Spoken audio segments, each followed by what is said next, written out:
It is 4:30 in the morning, April 13th, 1930. Somewhere between Verona and Brescia, on a road no wider than a country lane, an Alfa Romeo tears through the Italian darkness at 150 kilometers per hour. Its headlights are off. The driver cannot see the road. He is following two tiny red dots in the distance, the taillights of another car. The car of the man he hates more than anyone alive. His co-driver, a man named Guidotti, is gripping the edge of the cockpit. He is the one who suggested this. Seconds ago, he leaned over and shouted above the engine, "Shall we turn the headlights off?" The driver grinned and reached for the switch. This is the story of Tazio Nuvolari and Achille Varzi, two Italian drivers who, in the 1930s, divided an entire nation, not over politics or religion, but over a question that consumed every dinner table, every barber shop, every newspaper column in the country. Who is the greatest driver alive? Their answer nearly destroyed them both. To understand this rivalry, you need to understand who these men were, not as drivers, as people. Tazio Nuvolari was born in 1892 in Casteldario, near Mantua. His father was a cyclist. Racing was in his blood, literally. He started on motorcycles, crashing and breaking bones with a regularity that would have stopped any sane person. He was small, barely 5'6", weighing less than 60 kilograms. But behind the wheel, he was something else entirely. He threw his car into corners sideways long before the word drifting existed. He drove with a fury that seemed personal, as if the road itself had wronged him. The poet Gabriele D'Annunzio once gave him a small golden tortoise as a gift, with the inscription, "To the fastest man in the world, the slowest animal." Nuvolari loved the irony. He pinned it to his shirt and raced with it for the rest of his life. Achille Varzi was his opposite. Born in 1904 in Galliate, near Novara, 12 years younger, the son of a wealthy textile manufacturer. When Nuvolari was fire, Varzi was ice. Where Nuvolari attacked a corner, Varzi calculated it. He was elegant, quiet, meticulous. His driving was precise to the point of being surgical. They met on the motorcycle circuit in the 1920s. For a brief moment, they were even friends. In 1928, they formed a racing team together with a man named Cesare Pastore, buying 4 Bugatti Type 35s. Nuvolari won their very first race, but something broke between them. The reasons are unclear, perhaps ego, perhaps jealousy, perhaps the simple impossibility of two extraordinary talents sharing the same spotlight. Whatever it was, by 1929, Varzi had struck out on his own, and the rivalry had begun. Italy split in two. Newspapers called them the Nuvolariani and the Varziani. You were one or the other. There was no middle ground. Which brings us to April 1930, the fourth running of the Mille Miglia, a 1,000-mile endurance race from Brescia to Rome and back. Open roads, no barriers, towns, villages, mountain passes, all at maximum speed. It was the most dangerous race in Italy, and perhaps the world. Both Nuvolari and Varzi were driving factory Alfa Romeo 6C 1750. Same team, same car. But there was no teamwork here, only war. The Mille Miglia was a time trial. Cars started at 1-minute intervals, which meant you could be winning the race without leading it on the road. Varzi started 10 minutes before Nuvolari. That meant Nuvolari had to be 10 minutes faster just to catch him physically. For hours, they traded blows across the Italian countryside, through Florence, through Ancona, through Bologna. At each checkpoint, the gap narrowed. Varzi lost time to 2 punctures. Nuvolari drove like a man possessed. By nightfall, Nuvolari had closed the gap. Somewhere near Verona, in the darkness, he saw them, 2 faint red lights ahead, It was Varzi. The man who had started 10 minutes earlier was now within reach on the road itself. Nuvolari was already winning on time. He did not need to overtake. But this was not about time. This was about humiliation. Guidotti leaned over and suggested the unthinkable. For 30 kilometers, Nuvolari drove in total darkness at 150 kilometers per hour, following Varzi's taillights. Invisible, silent. A ghost in the Italian night. Then, 3 kilometers from the finish at Brescia, he turned the headlights back on.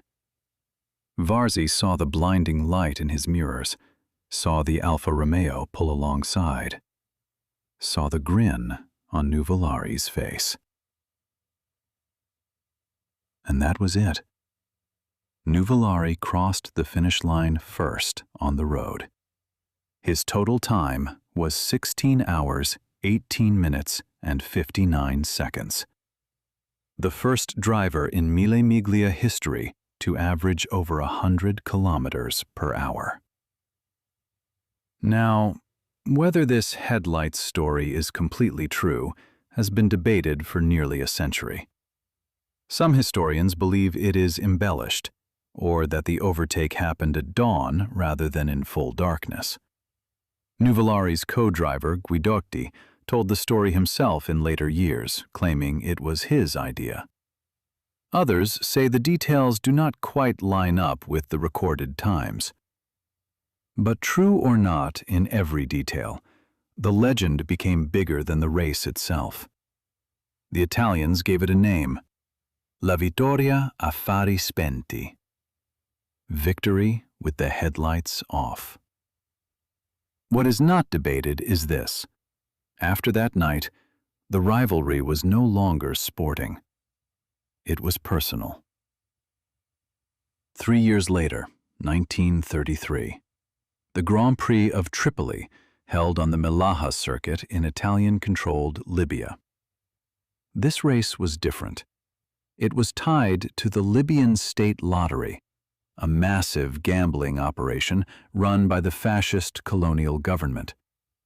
30 lottery tickets were drawn at random and assigned to the 30 race starters. The holder of the ticket, linked to the winning driver, would receive 3 million lira. Second place, 2 million. Third, 1 million. The combined prize money was worth more than most drivers could earn in a lifetime. What happened next became the most infamous scandal in pre-war motorsport. According to the story, first widely published by Mercedes team manager Alfred Neubauer in his 1958 autobiography, Varzi, Nuvolari, and a third driver named Baconin Borzacchini made a deal. They would arrange the race result. Varzi would win. They would split the lottery money with the ticket holders who held their numbers.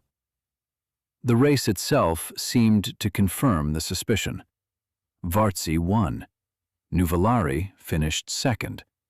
Borzacchini retired conveniently. That night, the 3 drivers were reportedly seen in their hotel drinking expensive champagne. Rumors spread fast. The Italian Motorsport Authority, the RACI, convened a special session. Its president named Varzi, Nuvolari, and Borzacchini as the main culprits and demanded the cancellation of their racing licenses. But the motion never reached a vote. Banning these 3 men would have gutted European racing entirely. Each driver received a mere warning about future conduct. Now, the truth is more nuanced than the legend. Later research suggests there was no prearrangement of the race result itself, rather a legal agreement to share the lottery prize money regardless of who won. This was reported in the Italian press at the time, but the damage was done. The scandal fed the narrative of corruption, and it deepened the cracks between the drivers. Within 5 months, Borzacchini was dead, killed at Monza. and the fascist government suppressed the story. After the Tripoli scandal, the paths of Nuvolari and Varzi diverged in the cruelest possible way. Nuvolari kept winning. In 1935, he delivered what many consider the single greatest drive in motorsport history, beating the dominant German Silver Arrows of Mercedes and Auto Union on their home soil at the Nürburgring, driving an outdated Alfa Romeo. Ferdinand Porsche reportedly called him the greatest driver of the past, present, and the future. But life off the track was destroying him. In 1937, his eldest son, Giorgio, died of a heart condition. He was 19. Nuvolari was in America, preparing for the Vanderbilt Cup, when he received the news. He raced anyway. He always raced. It was the only thing that silenced the grief. His second son, Alberto, would die in 1946, also 18, also taken by illness. After that, people who knew him said Nuvolari drove like a man who wanted to die on the track. He kept racing into his 50s, coughing blood into a handkerchief between laps, his lungs poisoned by years of exhaust fumes. He never got his wish. He died in bed in Mantua in 1953. He was buried wearing his racing clothes and helmet. Varzi's decline was different, more private, more shameful by the standards of his time. In 1935, he joined the German Auto Union team. There, he met a woman named Ilse Peach, the wife of his teammate, Paul Peach. An affair began. By most accounts, it consumed him completely.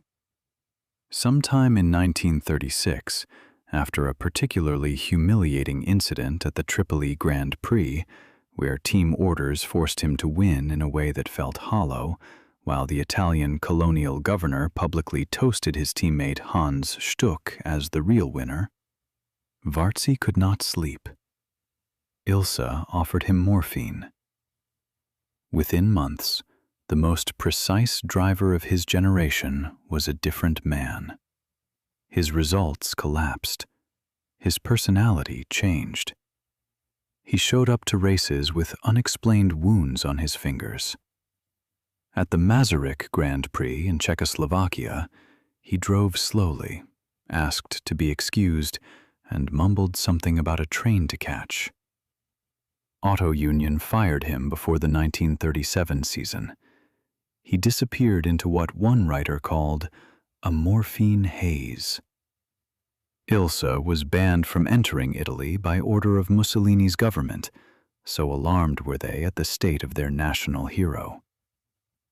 In 1939, Hans Stuck found Ilse in Munich.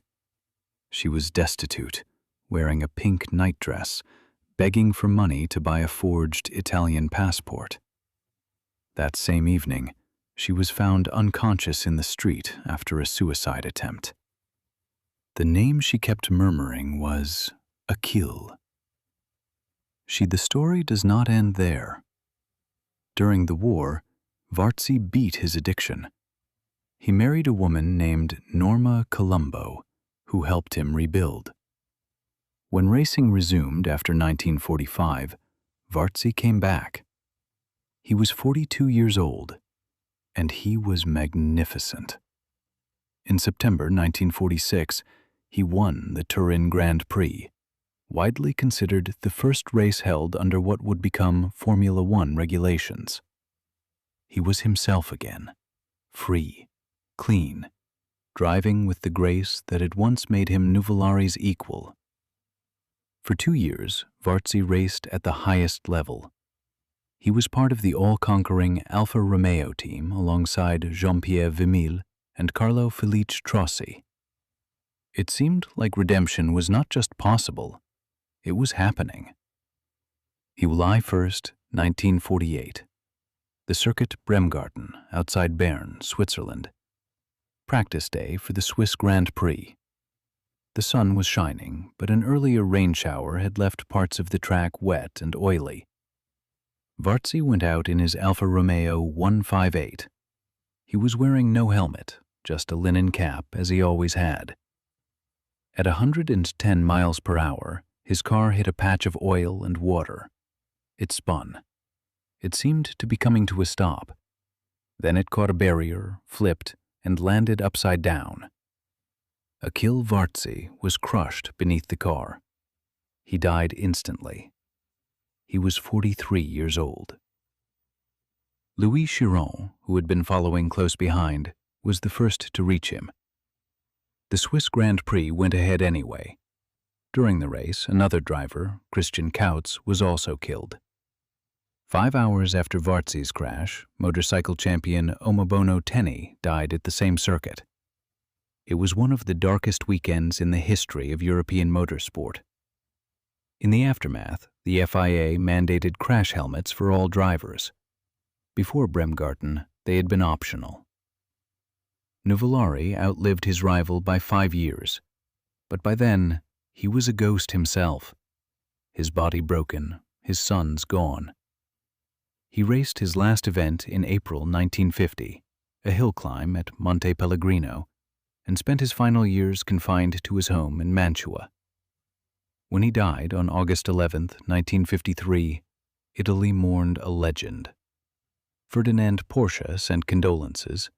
Enzo Ferrari, who had managed both Nuvolari and Varzi in the Scuderia, said simply that the world would not see his like again. But there is something about this story that goes beyond trophies and lap times. Nuvolari and Varzi needed each other. Varzi was the ice to Nuvolari's fire. Without one, the other was diminished. When Varzi fell into addiction and disappeared from the grid, something changed in Nuvolari, too. The fight was gone. The purpose was gone. They were enemies. But they were also the only two people on Earth who truly understood what the other was. And perhaps that is why, when you visit the Tazio Nuvolari Museum in Mantua today, you will find photographs not just of Nuvolari, but of Varzi, too, side by side, as they always were. If you enjoyed this story, you might also like the tale of the 1933 Tripoli Grand Prix, where corruption, fascism, and a rigged lottery collided on a sun-scorched circuit in the Libyan desert. Subscribe and hit the bell so you never miss a story from the world of sports history.